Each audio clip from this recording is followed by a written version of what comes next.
All right, welcome to the webinar. We got people signing in right now.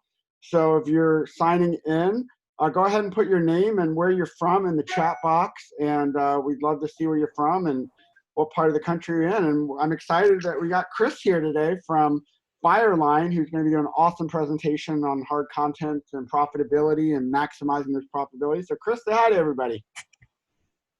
Hey, how are you? Good. Well, we got people joining in right now. Mark Cuevas from Naples, Florida, good friend of mine. He's actually very interested in hard content cleaning and got out of the whole restoration business. So Mark will definitely be probably reaching out to you guys. Corey Doe from Third Pro Virginia Beach, welcome. Jody from Canada, nice to see you here. And Bill McCauley from South Brevard. Definitely know your owner down there, Bill. I worked with you guys for a while. We got Steve from Ebensburg. Hey, Steve, how you doing? He's at one of our restoration sales universities. Kim Brown from Georgia, from NWA Restore in Arkansas, I believe, Centerton, Arkansas. I've never been there. Have you been there, Chris? I haven't. No. Good day, gentlemen. Hey, David, how you doing? We got David here from Fireline as well. David runs the mothership, is what we call it, right? Yeah, in outer space. Well, great. Well, we got people coming in right now. Just continue. If you are just coming in, go ahead and put your name and where you're from in the chat box. We got a lot of people registered for this webinar, so we're super excited about it. We will be recording it and sending out a replay afterward, as well as showing you some CE classes and opportunities to meet Chris on the road this year. So very exciting stuff. But we're going to give it about 2 more minutes because we still got people pouring in. And then we will go ahead and get started. Hey, Jamie from Surf. Sounds good. We got a lot of Canadians on today too. Ernie from Service Master Tacoma. Awesome. A lot of you guys pouring in. Jim Lee from Serve Pro of Edmonds, Linwood, Bellevue, and Washington State. Welcome. Rich Clark from Max Care of Washington. John hey, Rich. Nice to have you join us. You know John Garrison from Paul Davis of Cincinnati, Chris? I don't know John. Okay. I don't. Welcome, John. Great. Well, we're going to give it about 1 more minute as more people come in because guys are pouring in right now, so super excited. A lot of these places that you're mentioning, Sean, are places where we're going to be having classes coming up in the next months. So that's pretty neat. We have one coming up in Minneapolis next week, and then Raleigh, and then Portland, and then Philadelphia. So that's just the next 2 months classes that are coming. Chris, you travel more than a full-time music artist on the road. You have like a tour bus or something? Yeah, I need a roadie. Roadie? We get you like a whole team with like a little microphone case and everything for you. So that's it. Yeah. It's a good thing you don't travel with a piano. That's it. So I am actually. It's all good. We're going to be streaming this webinar on my Facebook as well, just in case it's a few other, we've seen a few people join that from time to time, so I'm just going to keep it out there. But yeah, if you're just joining us, put your name and where you're from in the chat box. Again, if someone on your team is not able to make this live, we will be sending out a replay later this afternoon, so you guys can catch up with that this weekend or over the weekend as well. And we'll also have an opportunity for you to connect with Chris and David for a one-on-one if you guys have more questions. So we're going to go ahead and get started here in just a second. We still have a few more people coming in. We're going to have a few polls up that you guys can answer, just asking questions about your thoughts on hard content and getting back a little bit of your feedback. First question is, what's your biggest fear about getting into hard content if you're not already doing it? And we put several options up there, from producing the work, hiring the right staff, liability, selling more hard content jobs, and the cost of the equipment. These are all like concerns that we hear about frequently. So I just kind of want to see what you guys are thinking. We'll share those results if you just want to share that. And again, if you're just joining us, go ahead and put your name and where you're from in the chat box. Also, this is very interactive. So as Chris is presenting, I'll be watching the questions coming into the Q&A box and the chat box. If you do have questions, go ahead and put them in there. If we somehow miss it, put it in there again. We're not offended if you have to repeat yourself or anything like that. We want to make sure that we answer as many questions as we possibly can today. So, all right, well, you guys are putting some poll results here. I'm going to share these in just a second after everybody puts that on there. Welcome, Donna from ServPro Littleton, Levittown. I don't know why I said Littleton. I know Donna very well. Newtown Yardley, so up in the PA area. Do you have a class in Pennsylvania coming up too, Chris? Yes, up in Quakertown in mid-July. Awesome. Yeah. Man, you're not slowing down at all. I mean, COVID. Well, we just started back up. Yep. Yeah, we took about 10 weeks off, but we had about 10 weeks open, and then we just basically shifted it over. So it's all good. Well, great. Well, many of you are in here now. Chris Barton from ServPro Brazos, welcome. Ben Odine, hey, how you doing, Ben? From ServPro up in Chicagoland. Ben's a good friend of ours as well. Owns a growing ServPro up there, good guy. So wow, I'm excited to see many of you that we personally work with and many new faces in here as well. So welcome, welcome. Well, we're gonna go ahead and get started. I'm excited to have Chris and David here today from Fireline. I can tell you, you know, many of you have been on webinars with Esporta. We've done one with Fireline, but the more I get to know about Fireline and the ROI and investment opportunity of doing more efficient hard contents cleaning from these guys, it's just mind-blowing. It's almost to the point where we're actually looking at getting a setup here in Oklahoma because there's so many restoration providers that don't want to do that full service hard contents electronic cleaning, which they might touch a little bit on, but I'm pretty sure we'll get a webinar soon on electronics cleaning because a lot of you asked that question as well without having to outsource that. So without further ado, I'm going to turn it over. Chris, if you want to go ahead and introduce yourself, and David, and I'll go ahead and get the slide deck shared for you guys as well. All right. Well, I'm Chris Davis. I've been with Fireline now coming up on 7 years. I have 30 years experience in the restoration industry and have owned 3 franchise service areas here in the Denver area before doing a director of training position. So now the only thing that I do is I focus on this training, and we do it all over the US and in Canada, and we've even done one in Australia. So what we have found is the people who are doing this part of the business are consistently in need of the things that we can provide some services to, but to show you, most importantly, how to bring bottom line profitability to your organization. Yes, my name's David Mazer.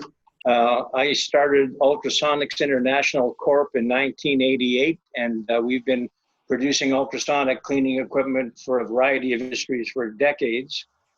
In 2004, we decided on a new system for contents restoration, and the trademark Fireline was born. And since then, we've been working exclusively in the restoration industry, particularly contents, just making sure people are efficient, productive, and most of all, making the money they should be making from their hard work and efforts.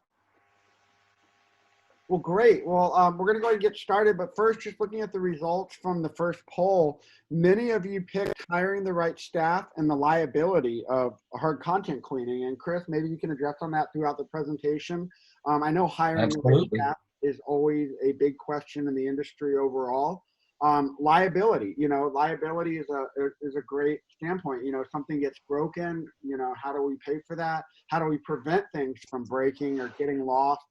And I know that might go more in depth with some future webinars that we're going to do, but this feedback is very helpful because it will help us kind of craft some more content for you guys as we progress. So that's another thing too. When you're going through this webinar, if there's topics around this subject that you want to hear, please email myself, Chris, or David, and we will make sure that we address those concerns, whether it's one-on-one or it's a full webinar. So we're very excited to make this as interactive as possible moving forward, so we can meet those qualifications. So Chris, I'm gonna go ahead and share the presentation and let you go ahead and get started here. Excellent. Those are good questions, by the way, because that's the kind of thing that we want to help you with in the process of setting up and operating your contents division. So do you want to put on the, I mean, this is just the intro slide. There we go. There we go. All right. Well, again, we're trying to focus in on how do we bring profitability to your organization. And it's new profit opportunity compared to what you've done in the past. Let's just go into that first slide if we could, Sean. The issues that we deal with in bringing bottom line profitability begin and end with us not having standards of performance.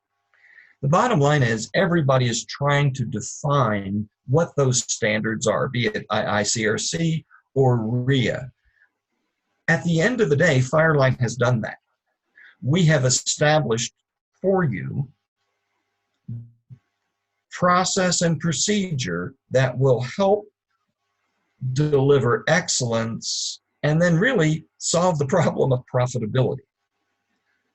Unfortunately, profit and quality care are not normally the products of most contents division.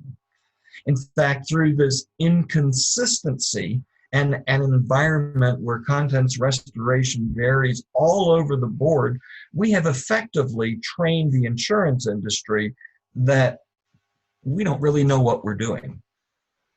And so when a company starts delivering high quality cleaning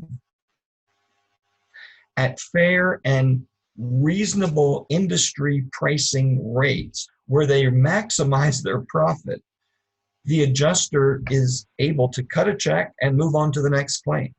This is tremendous opportunity for you and your team to either enter the hard contents cleaning portion of the business or bring yours up to speed.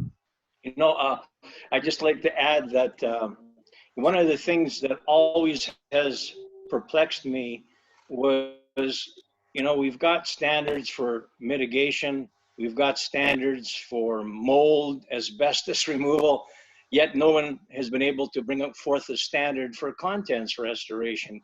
And then it dawned on me as I began to do contents restoration that contents is complex and it's complicated. And unless you have a methodology beginning from the walkthrough, the pack out, the cleaning, and the returning, you're always going to struggle with it. So there has to be a systematic approach. And like Chris said, we have been dedicated to developing that approach. And now we know people that utilize the methodologies are going to be productive and profitable. Okay. All right, why don't we go to the next slide?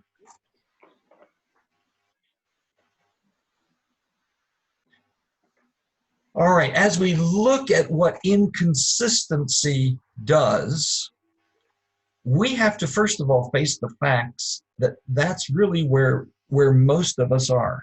That inconsistency is the start of the downfall of our contents division. We have created our own problem by delivering less than stellar performance. What we end up doing is having an adjuster who comes back and marks down our invoices. You try to document it. In fact, you do a great job of documenting it using software like T-sheets to say, but these are the hours that we did. The adjuster comes back and says, but you shouldn't have spent that much time because we know out of Xactimate what the price should be. The point two, service inefficiency creates no confidence between the adjuster who has to pay a bill and the contractor who is trying to engage in such a way to deliver those services. And because of that inconsistency, once again, we find ourselves at odds with the adjuster, who is not going to just accept our invoice, instead marks them down. And it comes about through this delivering of mediocre services. Content's abilities. We talk about the capability and the ability of your team. I mean, you hire, or you attempt to hire, the very best of people.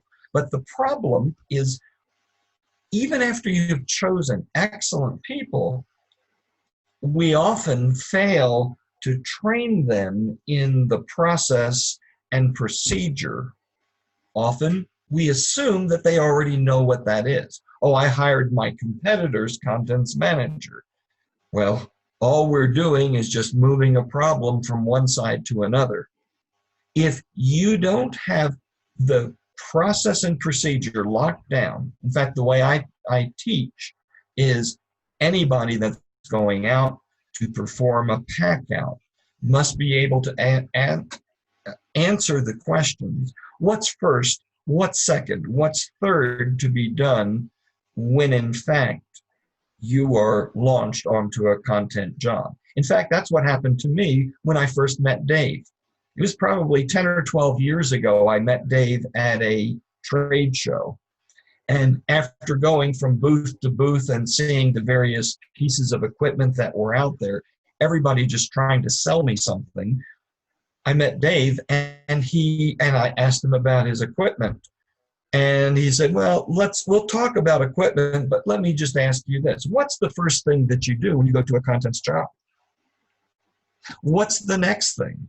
And as he posed the questions, I realized, even though I had years, decades of experience in doing it, I could not pinpoint those questions, the answers to those questions, in a way that would allow me to train and motivate my people into doing it correctly.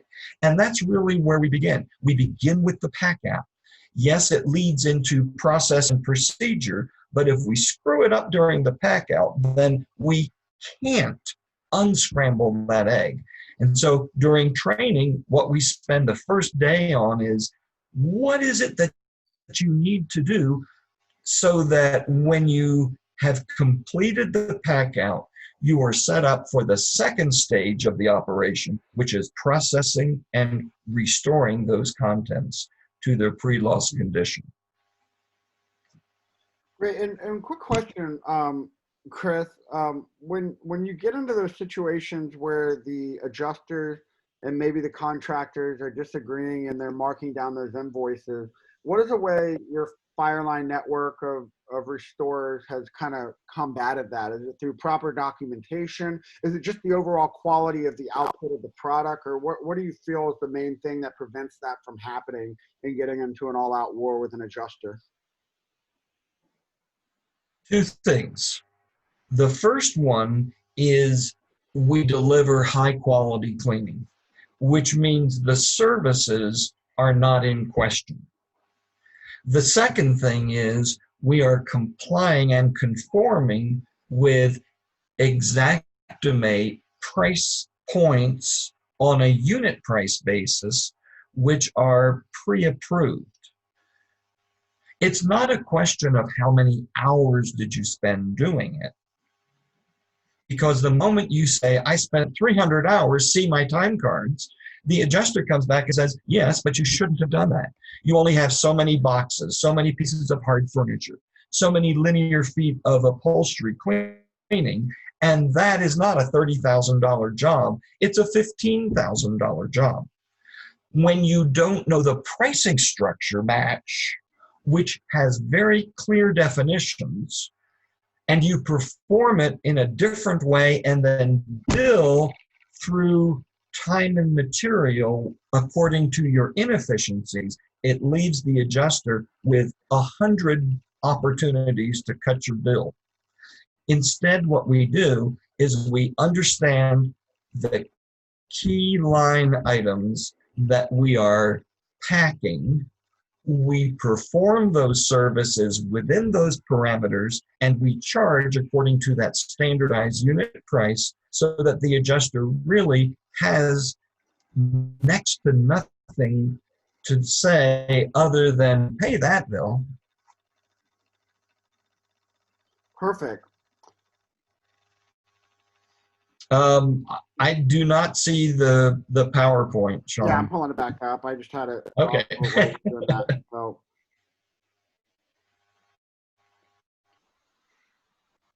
All right, and so this is really where we end up going, is when there are no defined standards, when what you're doing is what seems best to your contents team, especially when they are not fully trained, and building training into every job. You see, that's part of the problem too, is we just bring and migrate temporary people in and through a contents job as if it's unskilled labor. You know, quite the contrary. Contents is the most skilled thing that you're doing within your organization. And so we have designed a program that allows every contents job to be part of your training program so that you can't help but get better with each job. Then when we implement process and procedure, you continually improve your bottom line margins and profitability. I mean, at the end of the day, the only reason an owner has a business is to produce profit.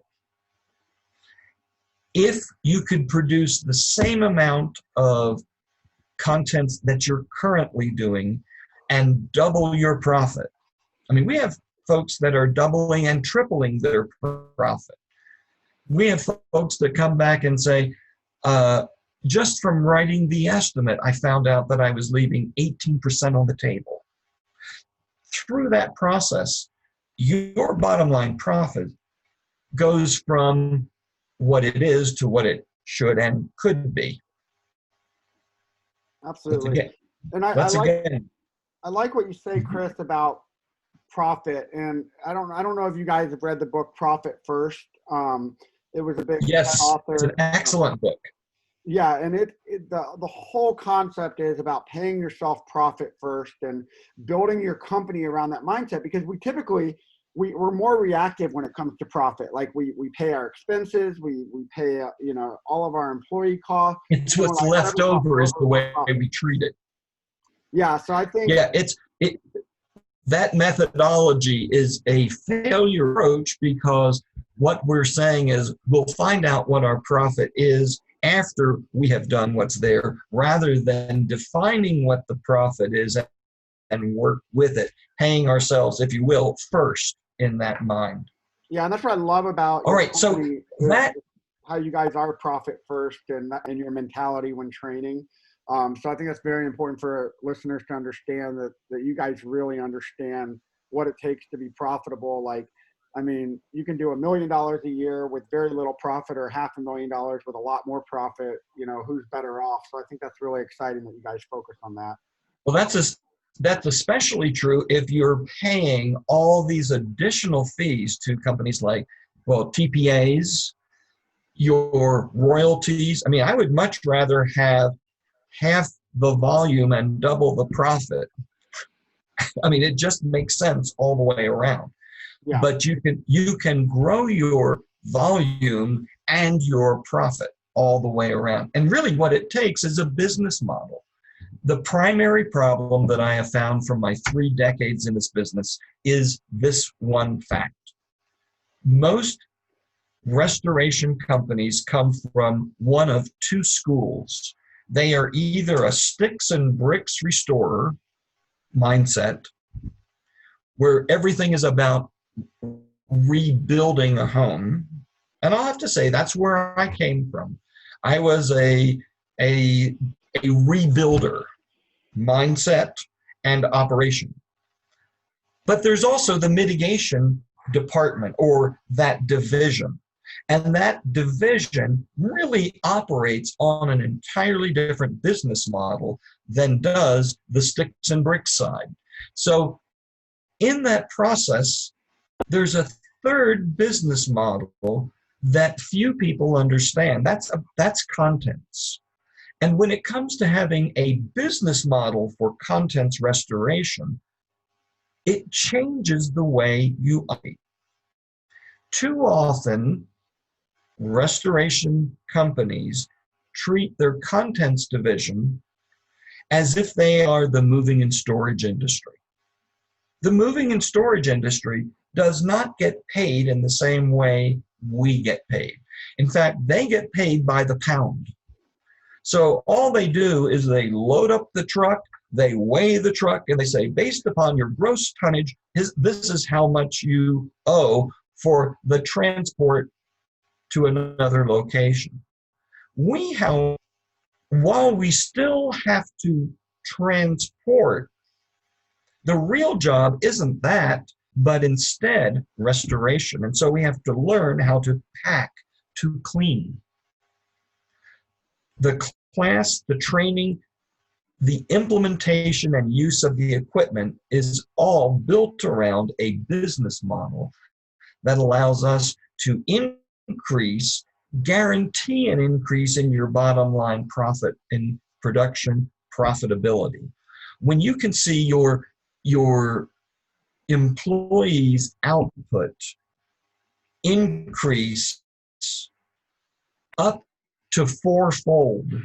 In other words, do in 15 minutes what you can do in an hour. When you see that kind of increase in production profitability, bottom line profit is just there, especially when we're using fixed pricing. Now, point number one is you still have to produce superior cleaning results. And when you have 2 or 3 or 5 people standing at sinks with rags and buckets, and people that were on a demo crew or a mitigation crew yesterday, swinging a sledgehammer, today they're cleaning fine china. How can you expect to get anything but mediocre results? You see, with Fireline, with ultrasonic cleaning, with the ionizer, we changed that to allow the individual who is working the line to utilize a cleaning system that uses technology to deliver those superior cleaning results. And so we end up with a very high quality delivery system. Now, the second thing is we're able to clean with technology things that otherwise get trashed. When your non-salvageable list goes down, your personal revenue goes up and the loss ratio for the insurance carrier goes down. Items that are maybe $100 that you're cleaning for $30, that revenue is coming out of the trash as far as what would otherwise be thrown out. And so you can take your existing business and recover more types of items. The next thing is point 3, we do it at 3 times the efficiency of rag and bucket cleaning. When you're being paid a fixed price for an item, if you can do it 3 times faster at higher quality rates, again, bottom line profit. Here's the most important thing out of all of that. If you're a small company, one of the things that I hear is, well, I don't have the staff. In fact, that was one of the questions. I'm concerned about having staff. If I get a large job, I can't handle it. Well, if you have a staff of 3 people and a Fireline, you can do the equivalent of what 9 people can do. So when that large job comes in, you can absorb and do it. We have examples, or I have an example during the class of a job that would take 50 man-hours, labor hours to complete by hand. Well, we can get that done in 15 or 16 hours with the Fireline. And so what happens is your faster turnaround time makes your people not bogged down and locked into your factory trying to produce something and then doing a poor job. Instead, we free them to work efficiently at high profit, which does a couple of things. It allows the profitability of the company to allow you to pay to keep high quality people working and still give you those superior profits. I mean, it's all about business model. It's all about profitability to all parties concerned without cheating anybody. It's a big deal. Hey, Chris, we have a couple questions. I just kind of wanted to butt in before we move on, if that's Yeah. good with you. Kelly Frank asks, what do you do when an adjuster says, for an example, everything on the main level discard, but you know that you can clean it? This is where we have, I mean, at the end of the day, the can call the shots, or not can, they do. But it happens through them not being trained. What I have found is adjusters' training as it relates contents restoration is very limited. And they base those kinds of statements on their life experience with the mediocre restorers in their area. This is when I would want, I mean, if they say that in front of the homeowner, you're done. I mean, it's going to be trash because the homeowner will accept nothing but new. But this is where, you know, let's just assume that worst case. I would want an adjuster outside separately and say, you know, we could have cleaned these items for you. And then say, if you have any question, let us show you. Come on to our facility and let me show you what we can do. Yes, Dave.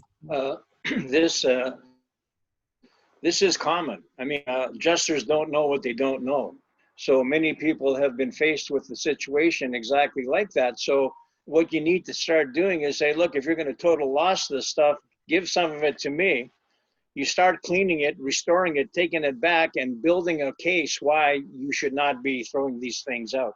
It's just like electronics restoration, same thing. Let's get rid of this computer when indeed it could be cleaned in 25 minutes to like new condition. So it's all about education, like you said, Chris. And but there's got to be a path of changing minds of these so-called adjusters who just don't really know what can be done. So that's really important to understand, that you can kind of create a business model that will really allow you to promote your operation at a very high level, and you will be seen as someone who can do things that other people can't once the wheels start turning. And you then become a resource rather than the obstacle to a pre-run job. Absolutely. And the adjuster will then come and say, can we restore this?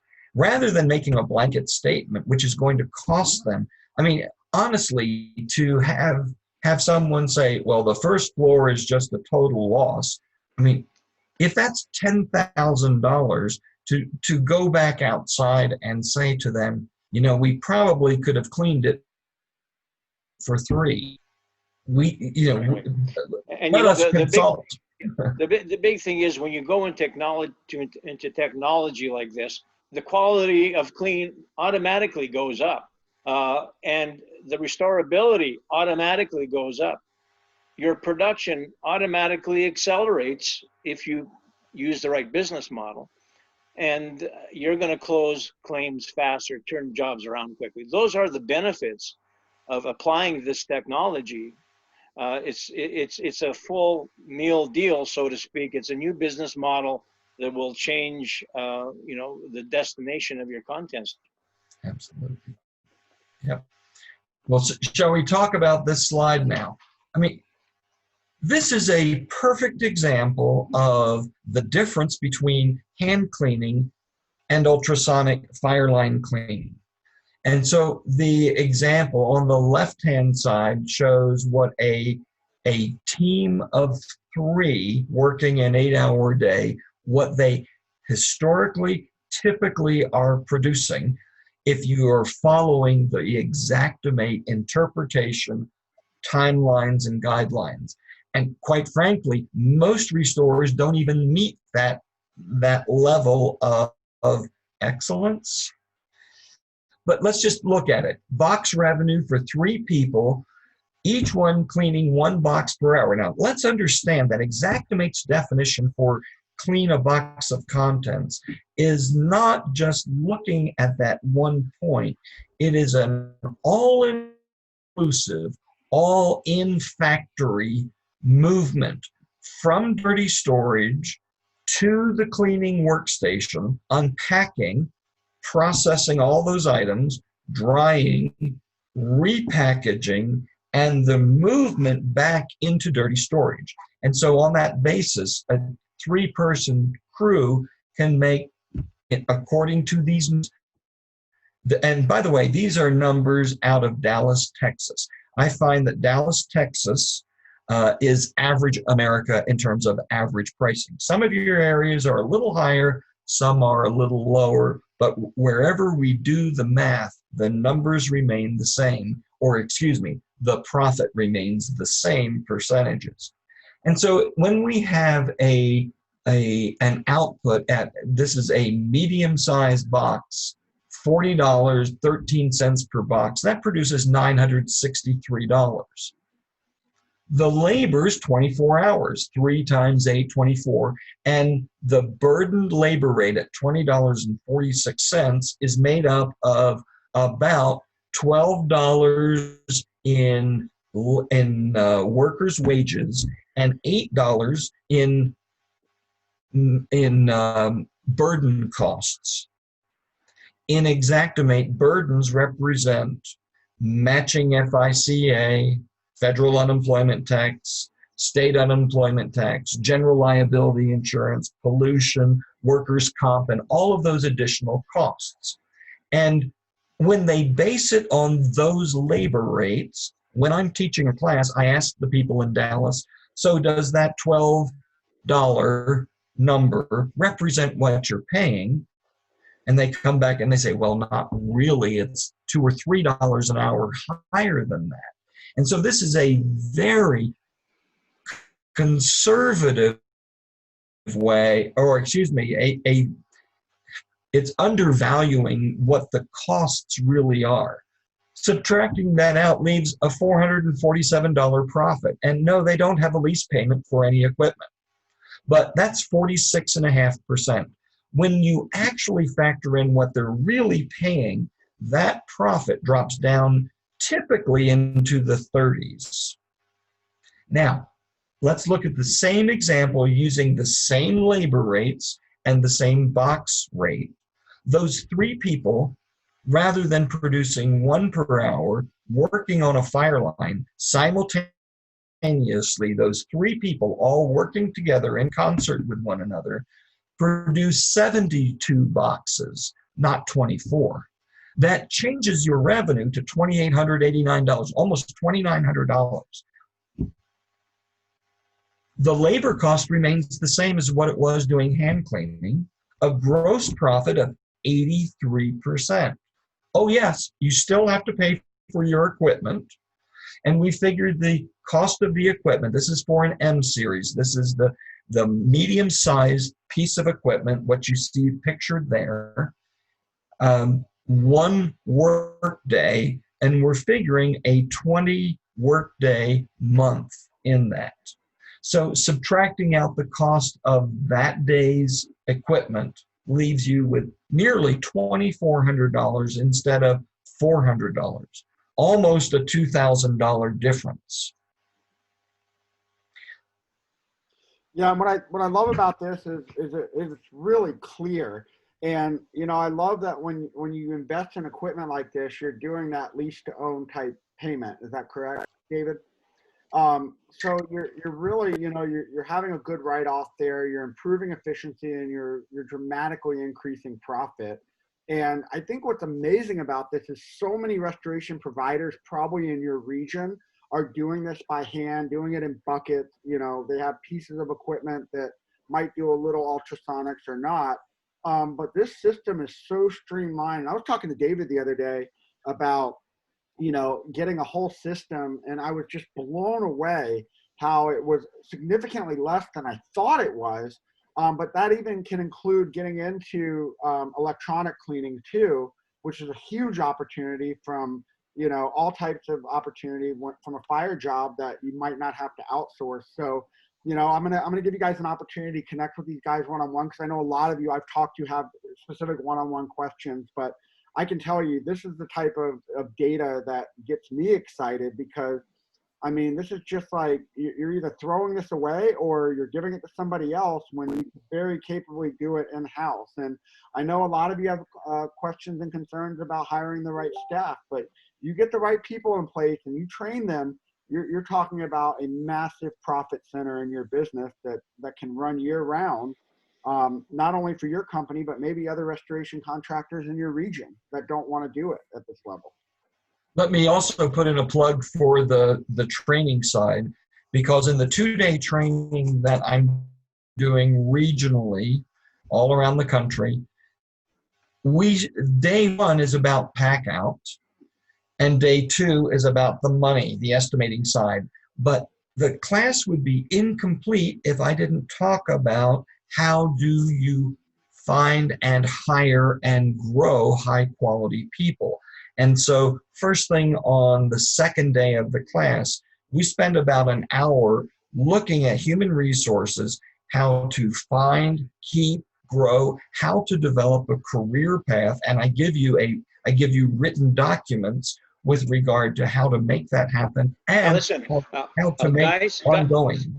Excuse me, guys, before we move on to this, I wanted to say something on the other slide. Can you take that back? Sure. So I want people to understand that people are going to look at this and they're going to say, oh, that's impossible. No one can do that. And you know what? To be fair and honest, I know a lot of people that have ultrasonics and systems that don't get nowhere close to that number. So it should be noted that those numbers are only going to happen if the pack out is done absolutely precisely and organized and correlated by material type, as well as category, and the right procedures for that category are employed in the cleaning process. Those are the caveats, right? Because I know there's people shaking their heads and say, well, no, I have a system and I can't get close to that. That's why the training is absolutely paramount to get those numbers. And that's why our big guys, our big customers, they arrange for on-site training once a year, sometimes twice a year, so that those numbers and profit margins stay constant. Just wanted to make sure that people understand. And along the same line, adding to what David said, I just finished a class yesterday in, where was I? I don't know. I was in Tampa. And at the beginning of the class, I said, so how many of you have ultrasonics? And several hands went up, and often people say, because I have they have a tabletop piece of junk, or they have a 20-year-old single ultrasonic tank that really has not ever functioned. That's not a system. A system is a staged cleaning process with every workstation that you see present in that picture. And so it is a tuned operation that allows you to process. And so what we have to have is a complete business model with the complete equipment so that you can deliver really every 5 minutes having a box of contents coming out of that machine. And that's why we have on-site training, because yes. I know there'll be people right now that are out there listening to this. They're not getting these numbers. Well, my suggestion is bring Richard Malinchak in, our senior technical trainer, and get those numbers up. Yep. Because we can fix it. So just for those of you that have Sonics, just remember that we do the on-site training as well as the classroom training. Yep. Cool. Okay. Cool. Hey, Sean, you want to advance the slide? There we go. So, what's that? Oh, it just moved. It was a little delay there when I hit it. So. Okay. All right, so we can talk about equipment. However, if you do not understand the pricing process, if you do not understand Xactimate, then you'll never, ever make that other connection, because what happens is there is a strategy that you have to understand. Now, I've been working with Xactimate for about 30 years, and I don't honestly know anybody that I've ever talked with that has more understanding as it relates to this particular subject. And it's not that I am so great or anything, but when I joined Fireline and Dave asked me to take on this position, what I did was study the contents portion of Xactimate so that I know it inside out, upside down, and backwards. And the difficulty is that most of you don't have full-time dedicated people that really understand all 2,486 of those line items. And by the way, the brand new 87th line item that I just got added into Xactimate that will help with getting you 40% supervisor labor rates during your inventory without putting in one line item of labor. You see, there are 10 books of data in Xactimate, those categories, the 3-digit codes that are, if you will, the encyclopedia of the selector items. Those unique selector items that total almost 2,500 items, many of them are totally worthless for your use. And when you choose to use them, all it does is it leads you to lower profitability. On top of it, there is the complexity of the way it's built that ultimately leads you to say, well, let's do what point B is. We'll just write using time and material. And that way we'll get all of our money. The problem is, I show you during the class, and you can look at the guts behind it if you drill down and do the math, but in Xactimate, that if you're using time and material with the Xactimate standard pricing, which we're forced to use, there is no way you're ever going to achieve the profit that you're due, even if you get every hour paid. If you took and did all of your labor hours in Dallas, like the prices that I showed you, you will never move off that 46.5%. It is virtually impossible. The numbers prove it. On top of it, because your actual labor rate is higher than that $12 number that they tell you it is, your profit goes down. And so point C, you have to learn how to use those standard unit price codes to get to profitability. This is when we then have to understand point D, the definitions inside those line codes. Those definitions give you all of what you need to understand when and how to apply them. So, but that's set up during point E, the pack out procedure.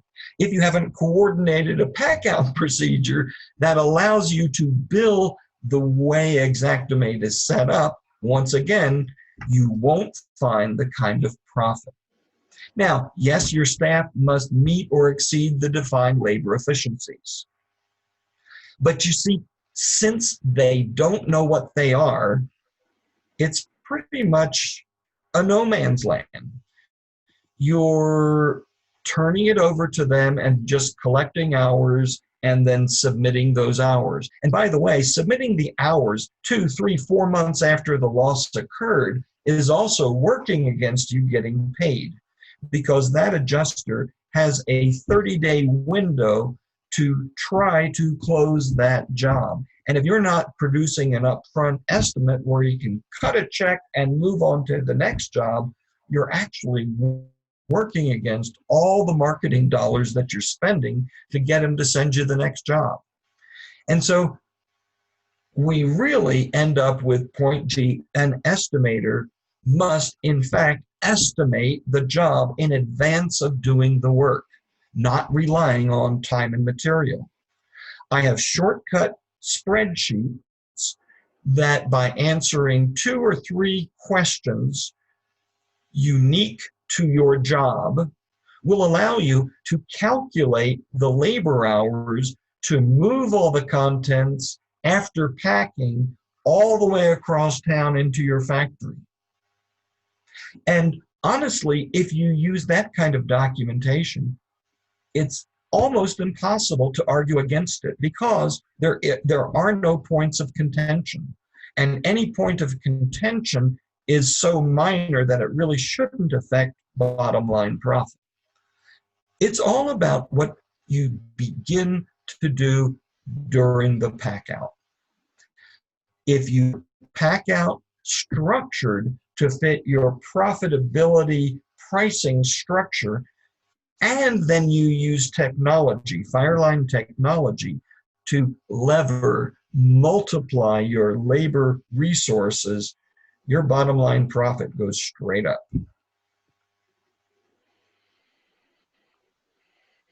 All right.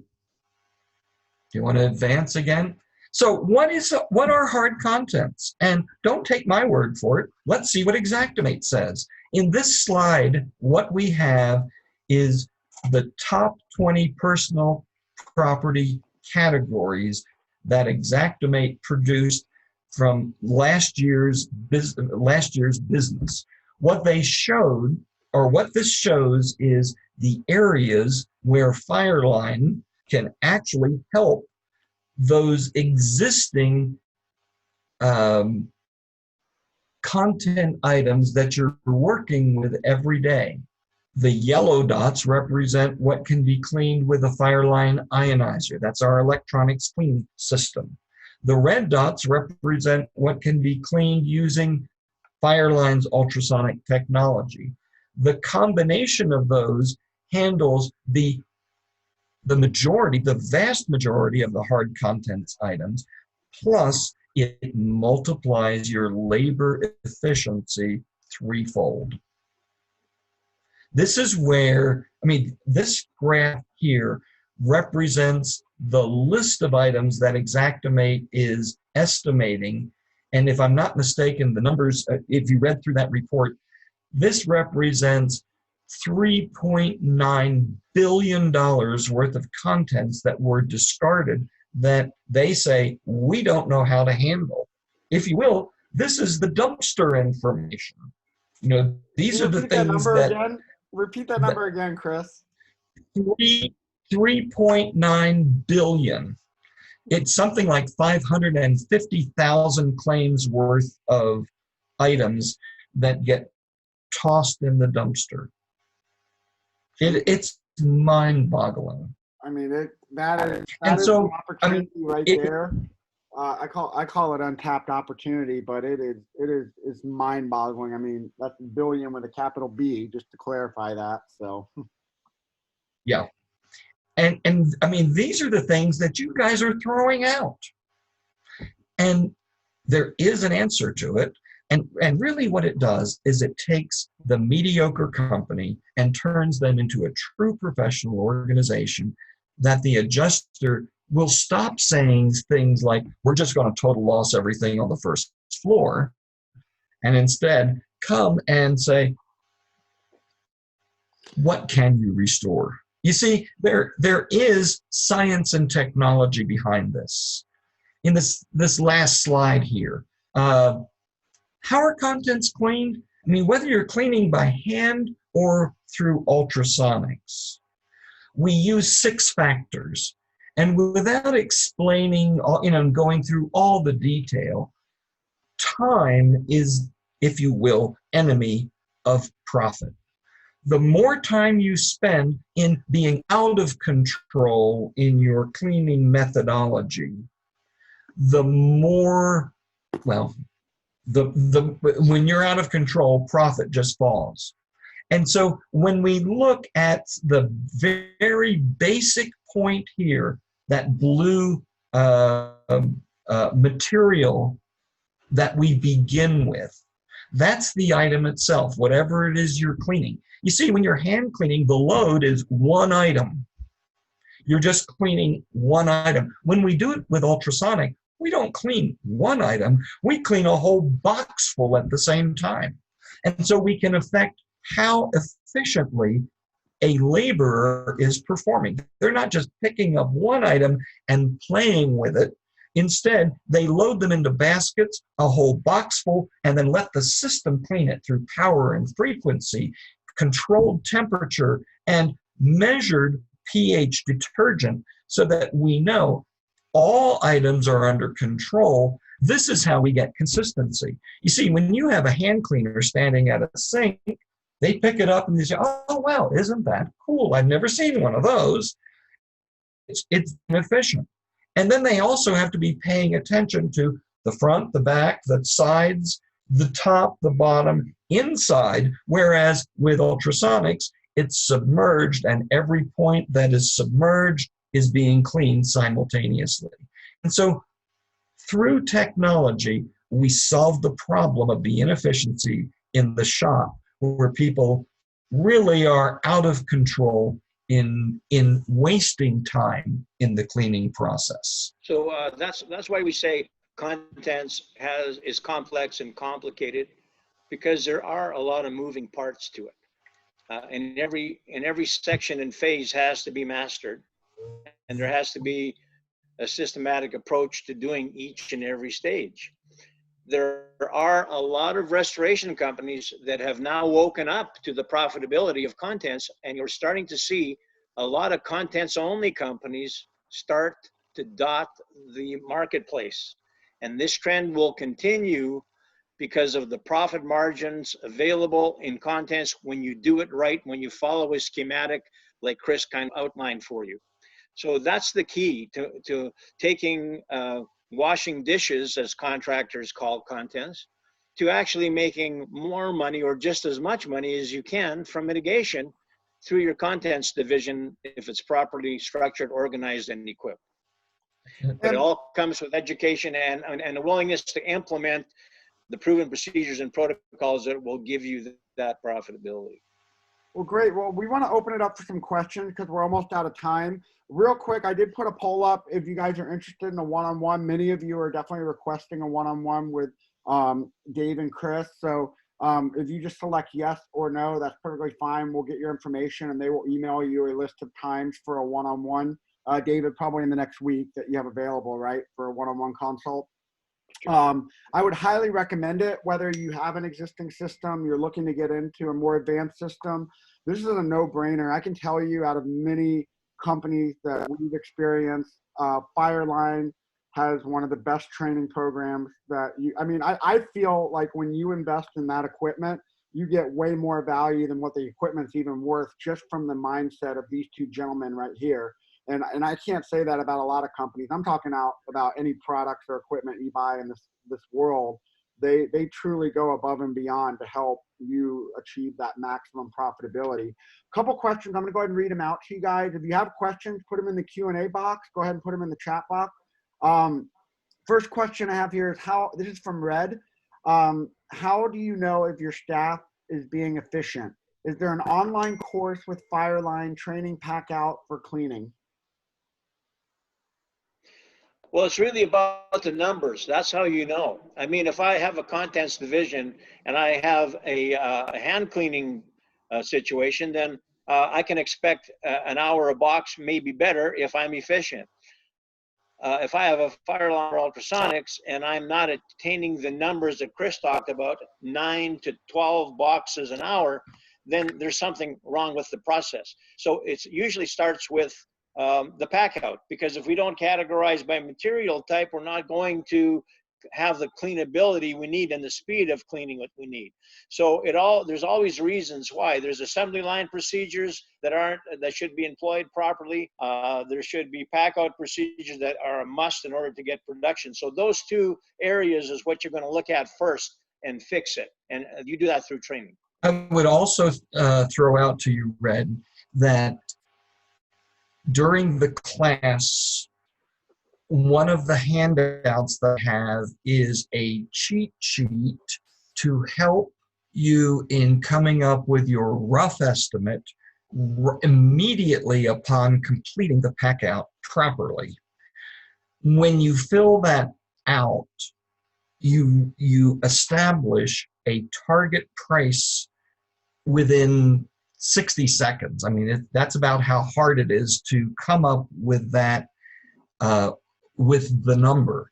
At the same time, that spreadsheet produces for you a work order that, or the information so that you can create a work order so that all the divisions that have, whether it's hand cleaning, ultrasonic cleaning, hard furniture cleaning, upholstery cleaning, electronic cleaning, your developed metrics say this is a job for Ainsley and there are 58 hours allocated for the cleaning of those particular items.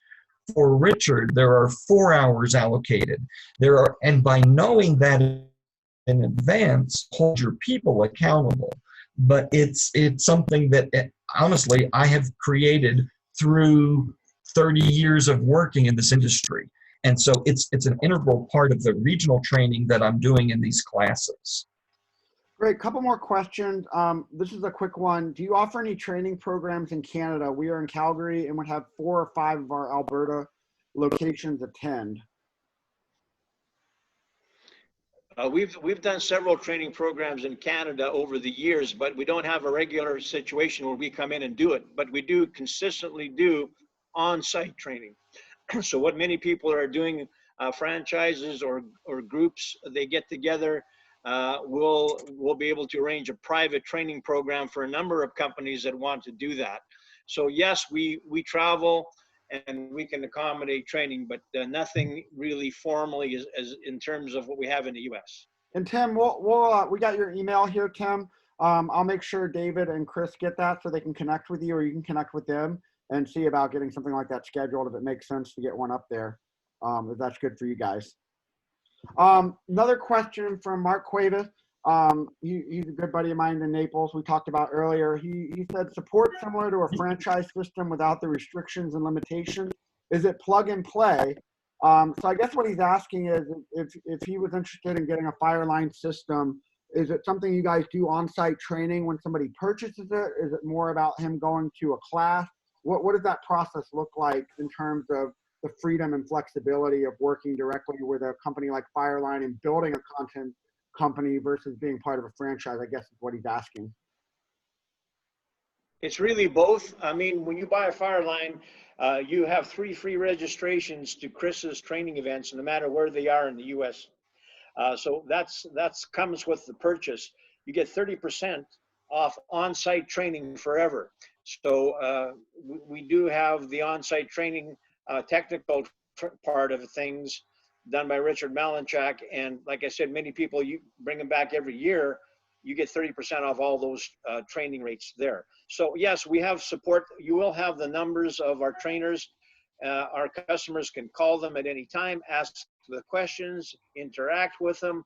There's all kinds of support available when you're getting into this thing. And we find that when you first have the Fireline, there's many questions and a lot of phone calls, but after 2-3 months, they kind of disappear and people start working without any issues.